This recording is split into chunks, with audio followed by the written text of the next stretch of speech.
Greetings. Welcome to this presentation by the Prospect Local History Group.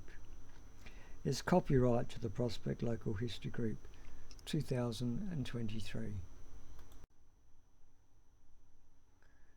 The purpose of the study is to tell the story of how Prospect has grown and changed over the years in respect of key demographic and related data. It also tells us how we are different from or similar to South Australia overall.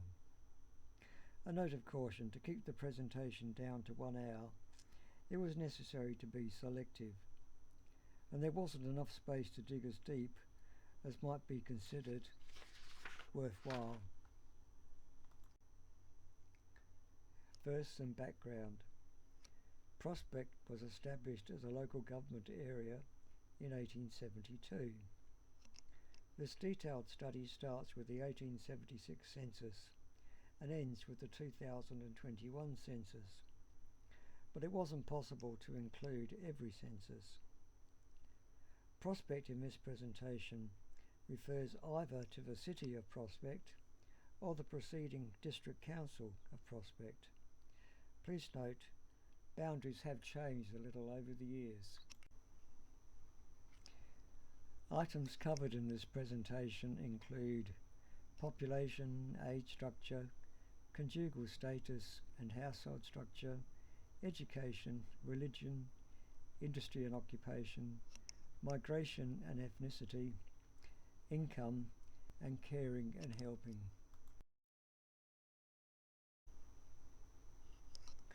We also look at land use, including the area under cultivation, the number of holdings, and livestock. We also discuss dwellings, including the number of dwellings, the number of occupants, the density of occupation, the size of dwellings, the number of rooms in dwellings, structure of dwellings, building materials, nature of occupancy, mortgage, and non-private dwellings. And finally, we look at the prevalence of motor vehicles. So firstly, let's have a look at population. It can be seen that the population began at very low levels in the 1870s, less than 1,000 souls, who formed a breakaway council after leaving the District Council of Yatala South in 1872. Population growth was fairly steady up until the First World War, and then exploded as a result of the Second World War. We reached our peak of 22,875 in 1947. Then there was a gradual decline, and it wasn't until the 21st century that population began to take off again, reaching 22,270 in 2021.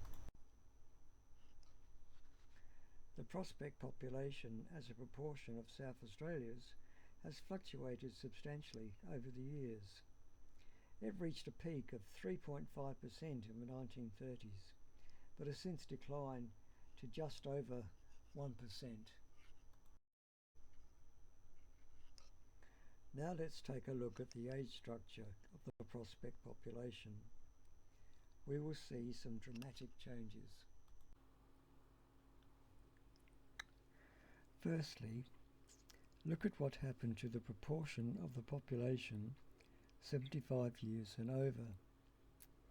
In 1881, almost no one was in this category, but the proportion grew pretty steadily up until 2011, and then it began to contract. It can be seen that in 1961 and 1986, Prospect had a much higher proportion of people over 75 than South Australia as a whole, but this has recently begun to equalise.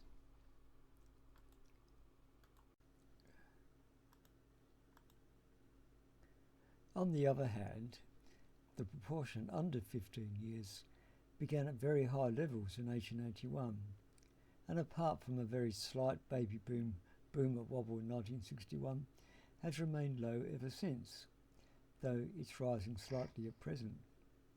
Historically, Prospect was not markedly different from the state as a whole, but in 1961 and 1986, the proportion under 15 in Prospect was much less than for the state as a whole.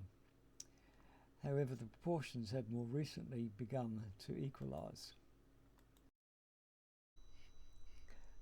The next item to discuss is the conjugal status of the population. The proportion legally married or divorced or separated has remained remarkably consistent over 140 years, averaging almost 60% and with an almost flat trend line, though there has been a slight drop over the last 30 to 40 years.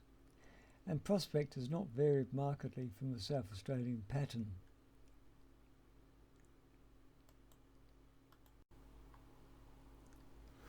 If, however, we look at the proportion living in a social marriage relationship, we get a different picture, because this is now over 10%. So if we add the legal marriages to the social marriages and the separated or divorced, we get a total figure of nearing 70% living or previously living as a couple, an historically high figure. And Prospect in this regard has not varied markedly from the South Australian pattern. If we look at the proportion separated or divorced, we can see that this status was virtually non-existent until 1986, following the introduction of modern divorce laws in 1976. It is now virtually static and similar to the picture for the state as a whole.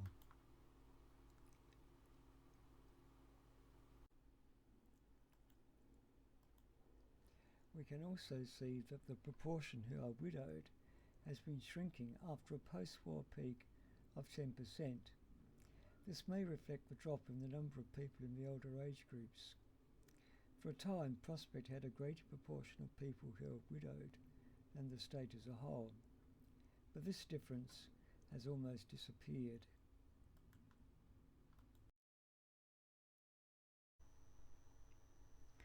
Let's now take a closer look at household structure.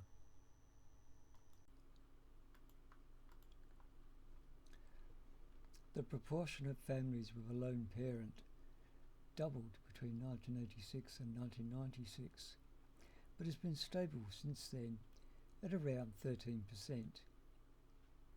Prospect is somewhat below the state figure when it comes to lone parents.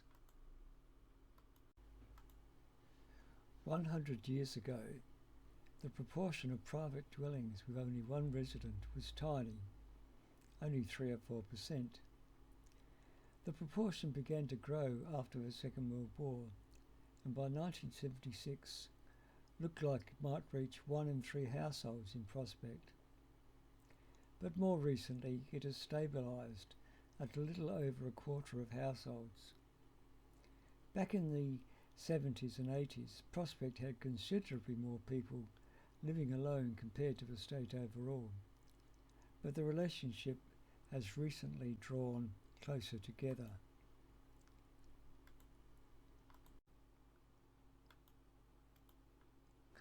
It might be tempting to assume that the bulk of those living alone would be in the older age groups.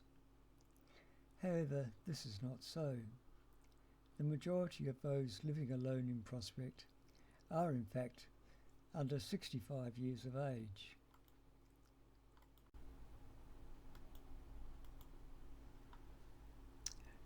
It's also interesting to examine the number of group households.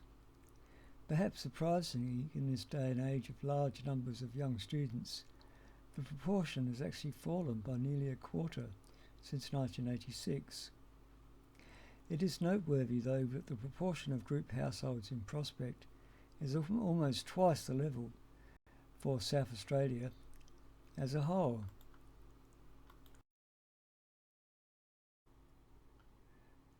Now let's turn our attention to education.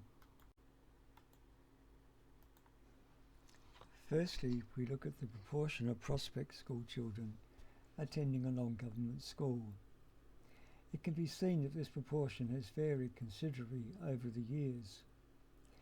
But since the 1980s, the proportion has increased substantially.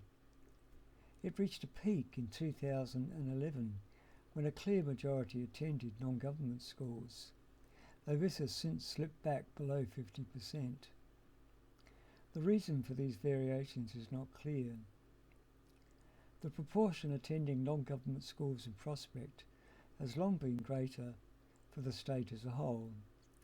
This was especially noteworthy in 2011.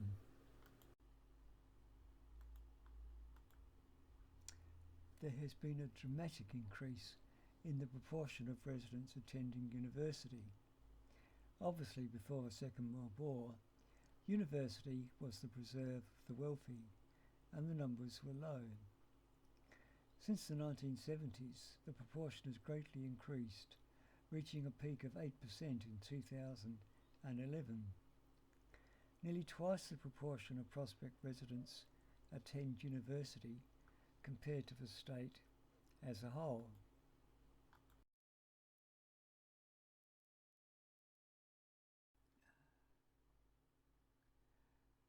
Now let's have a look at religious affiliation.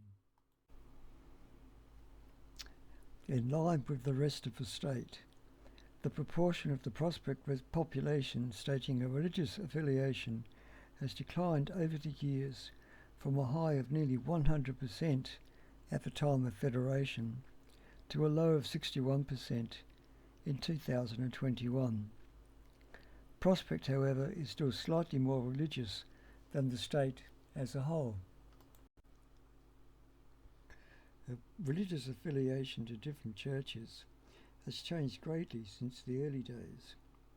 In 1881, the Protestant churches dominated, especially the nonconformist churches, such as the predecessors of the Uniting Church.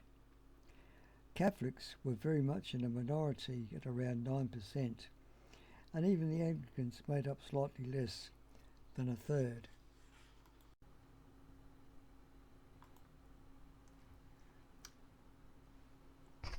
In 1876, Methodists, Congregationalists and Baptists were all important. There were substantially more nonconformists in Prospect than in neighbouring Gatless South, from which Prospect had split.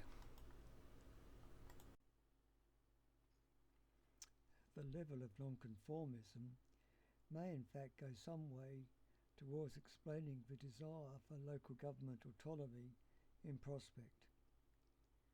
Nonconformists have a strong desire for grassroots independence and self-management.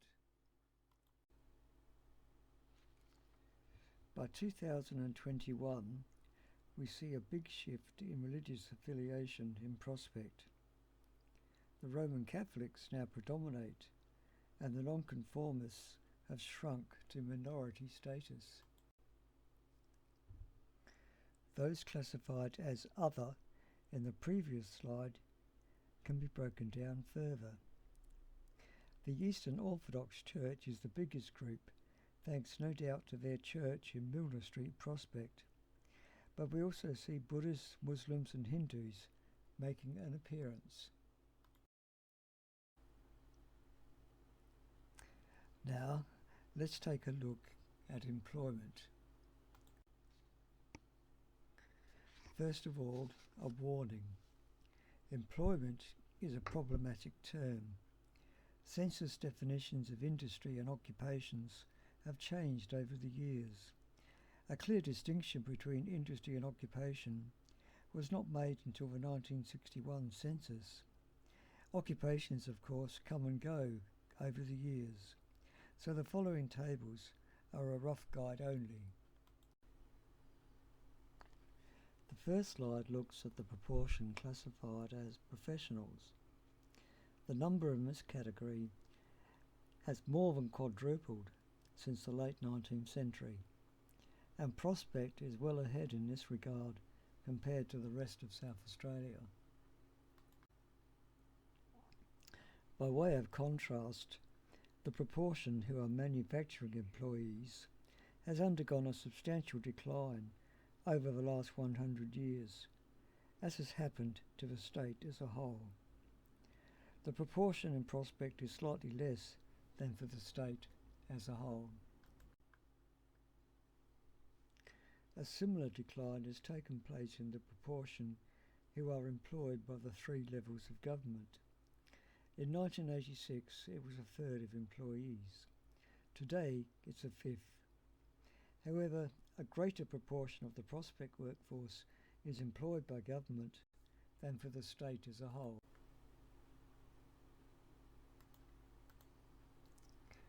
Unemployment as measured by the census may give different answers to unemployment as measured through monthly workforce surveys. We can easily see the high levels of unemployment reached during the Great Depression of the 1930s. We can also see the very low levels in the post-war period.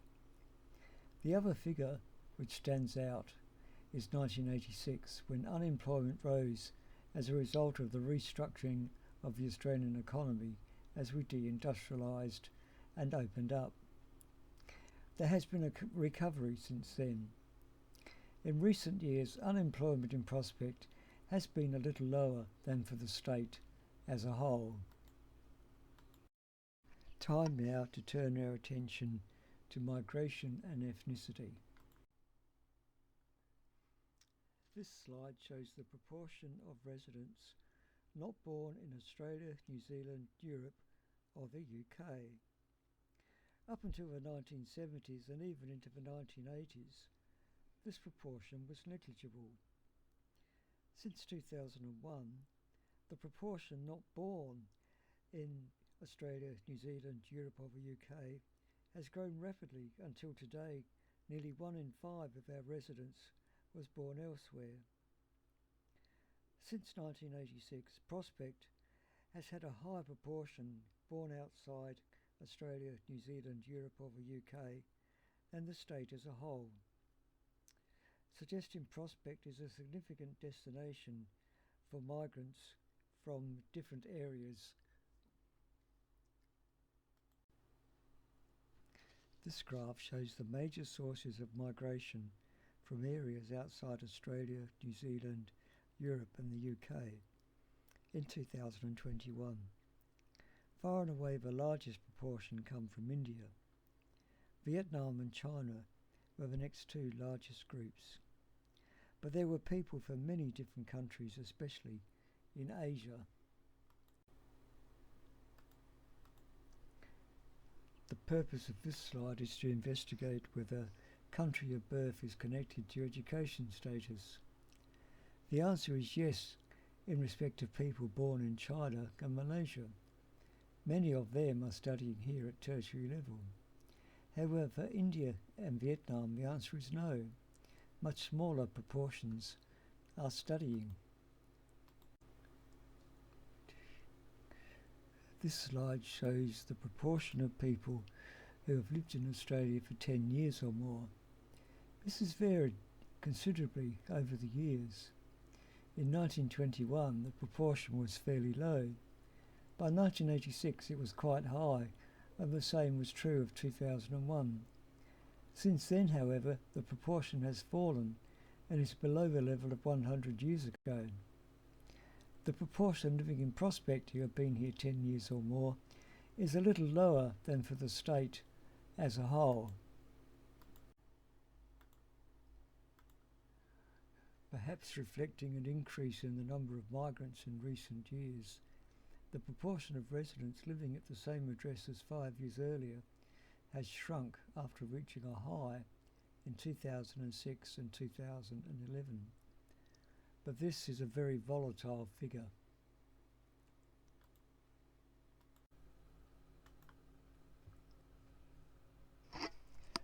The proportion of the overseas born who speak English well or very well has also varied over time. In 2021, it was nearly 60%. and Prospect was somewhat ahead of the rest of the state.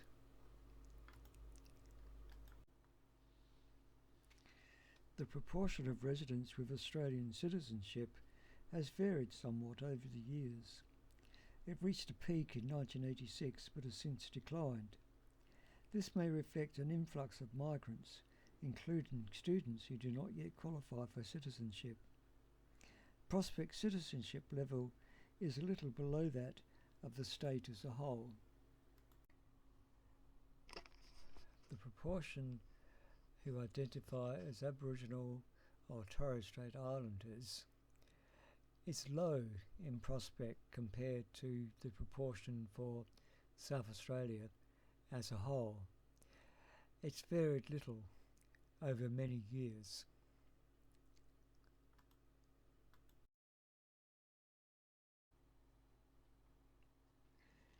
Income is another difficult area to assess because of the fluctuating value of money over time. However, what the chart illustrates is the widening gap in weekly median household incomes between Prospect and the state as a whole. From no difference in 1991, the figure for Prospect is now more than 1/3 ahead of the state. Some of this could be explained by differences in the age profile, occupational status, household structure, educational background and so on. However, this is beyond the scope of this study. Land use is another area which has experienced great changes over the years.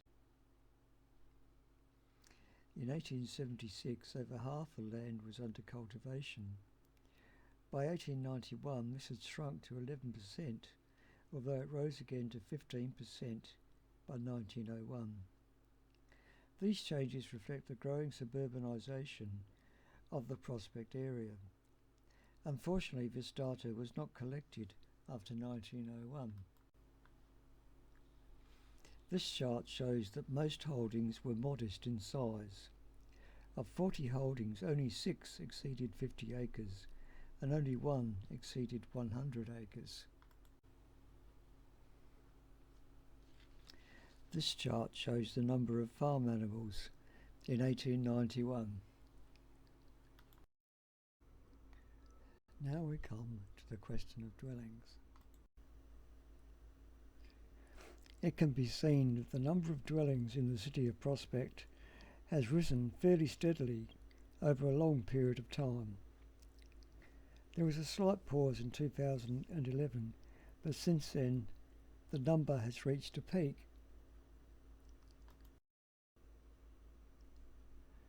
Population density is another area of interest. Firstly, it can be seen how high the number of people per private dwelling was in the late 19th century and early 20th century, due to the large families people had in those days. Population density reached a low point of 2.3 per dwelling in 1996, but has since risen slightly. The density in the state as a whole has risen more than the rate in Prospect. The number of dwellings per hectare has risen over the decades and has stabilised at around 11 since 2001. The number of people per hectare reached a peak in 1947, then fell until 2001. Since 2001, the density increased noticeably and is nearly back to its peak.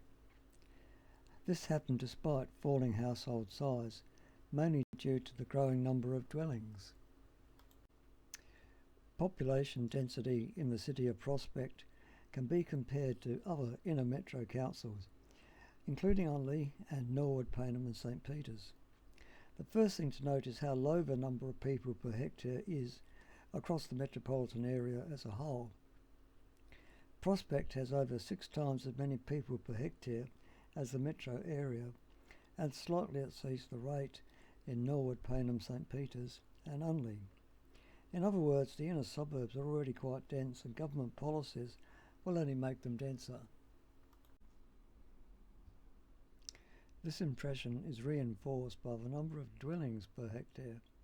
Again, Prospect has over 6 times the number of the Adelaide metro area and is similar to Norwood, Payneham, St Peters and Unley.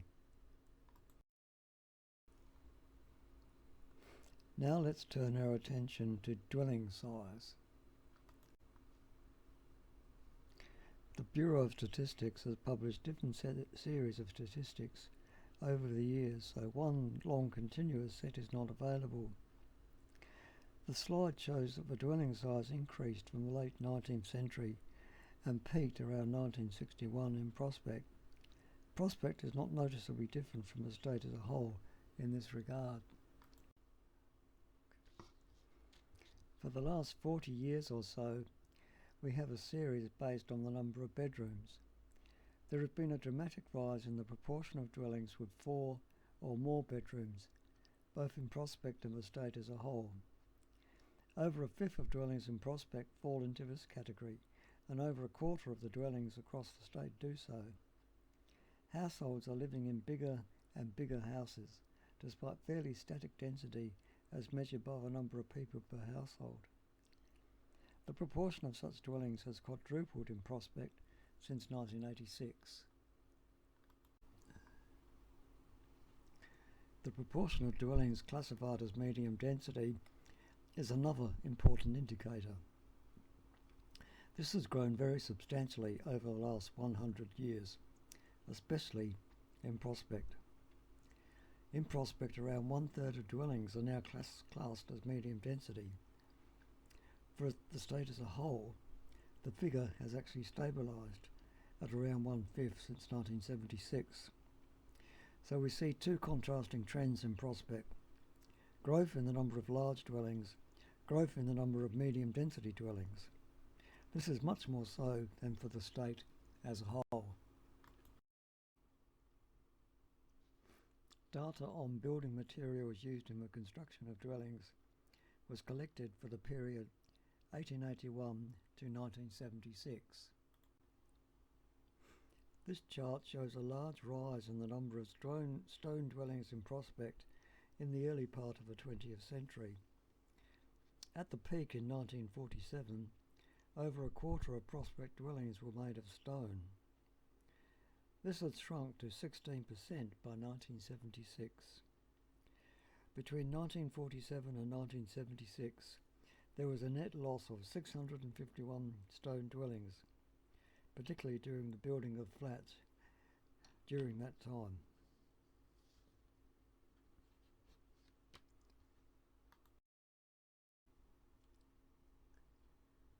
Home ownership rates have fluctuated over time. Home ownership reached a peak of 88.5% in Prospect in 1961, consequent on strong government policies in the wake of World War II. Prospect had somewhat higher rates than the state as a whole up until the 1970s. Since 2011, the rate in Prospect has been slightly below the rate for the state as a whole. It is now less than 2/3 of households and is below the level of 1933 in the Great Depression. This may be connected to rising property prices as reflected in growing mortgage payments compared to the pattern for the state as a whole. Although mortgage payments for the metro area and the state as a whole stabilised between 2011 and 2021, this was not the case for Prospect. This does not account for the steep rise in interest rates experienced in 2022 and 2023. Non-private dwellings have always been a small but significant addition to private dwellings. They include boarding and lodging houses, as well as accommodation for the elderly, nursing homes and such like. At the peak in 1961, there were 47 non-private dwellings in the city of Prospect. This had fallen to 6 in 2021.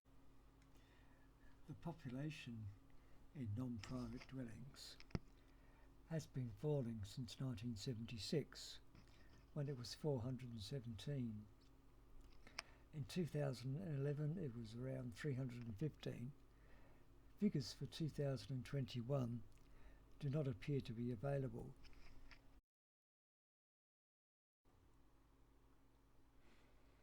Information about the number of motor vehicles per dwelling has been available since 1971.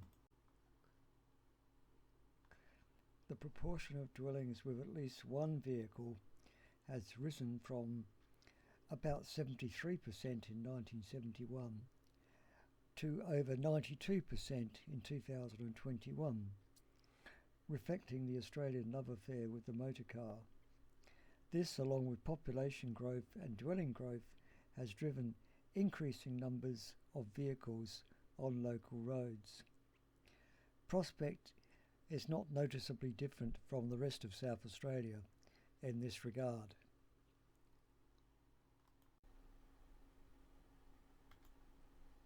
In recent censuses, the Australian Bureau of Statistics has explored Australians' need for assistance with activities of daily living, as well as information about the assistance provided.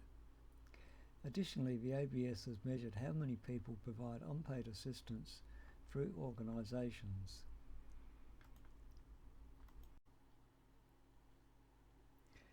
The proportion needing assistance is fairly low at around 5% and has moved slightly upwards since 2006. A smaller proportion needs assistance in Prospect compared to the whole of South Australia.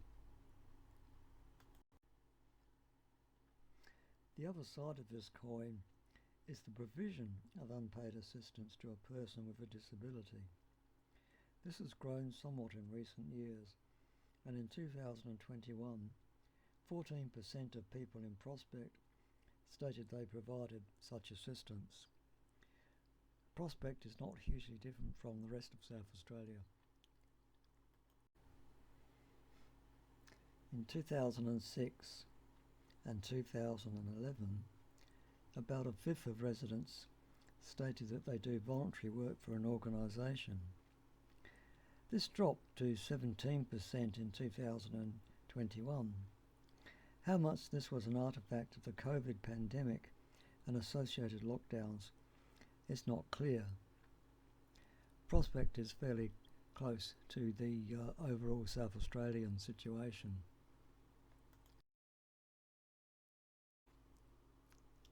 So now let's have a look at a summary of the significant changes in Prospect, particularly in recent years.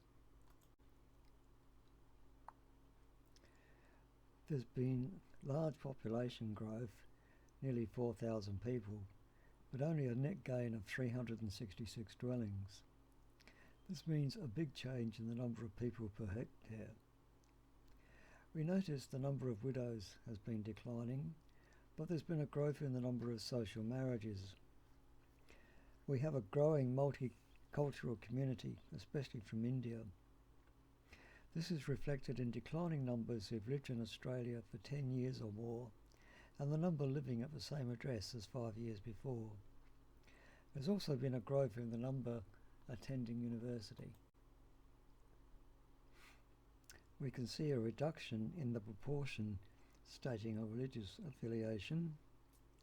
There's been a drop in the number of manufacturing employees and a growth in the number of professionals. We see a growing quantity of medium density housing, about 20% growth since 2001, but also a big growth in the number of large dwellings. The proportion has nearly doubled since 2001 and tripled since 1986. More and more of us are providing assistance to people with a disability.